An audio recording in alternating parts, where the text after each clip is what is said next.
The Leak Mound Interpretive Trail is sponsored by the Federal Highway Administration, the Georgia Department of Transportation, and the University of West Georgia.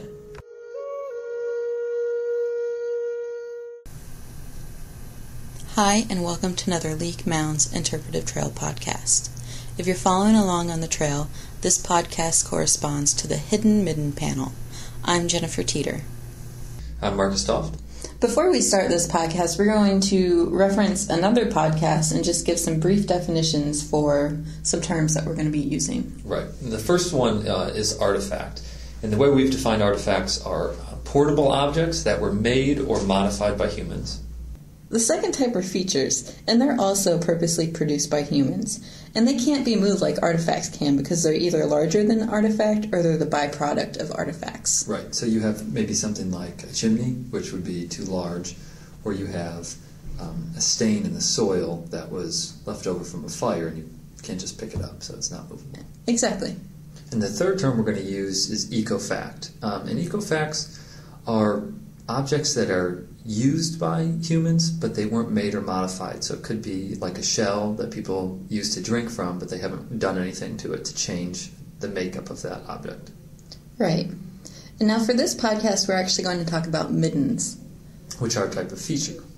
Yes, and they're made up of artifacts and ecofacts. Correct.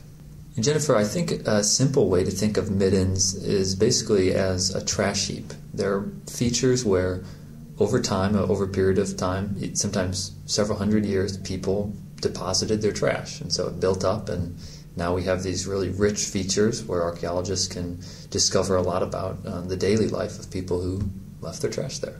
Yeah, you're right. And I think it's interesting to point out that the artifacts and ecofacts found within a midden may vary from society, or one society or region to another. But middens are actually present in every society in every time period. Right, because every society produces waste, and usually they dispose of it in a certain place. Exactly. Like the leak site may have their own midden, but today we have landfills that are exactly the same thing. Yeah. And when archaeologists excavated the midden at the leak site, they found lots of bones that were basically piled together and looked like they had been discarded there after a meal or something.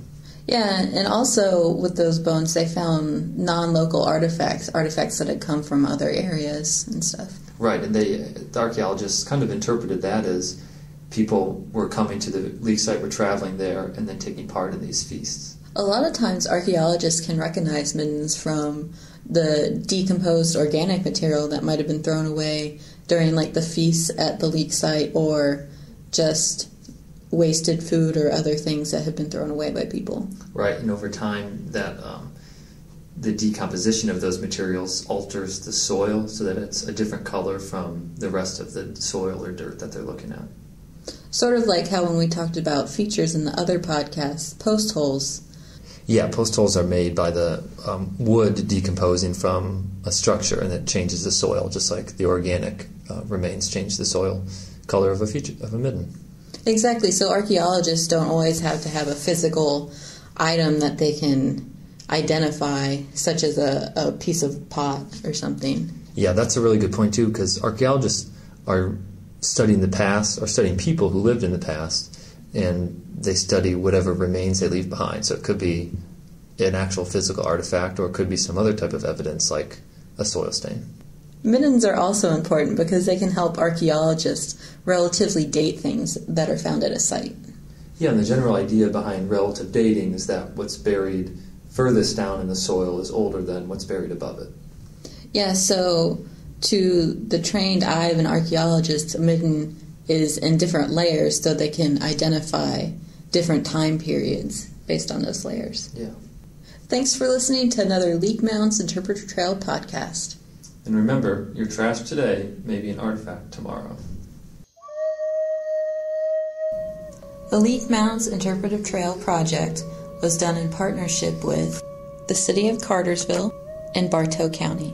Music by Tommy Wildcat.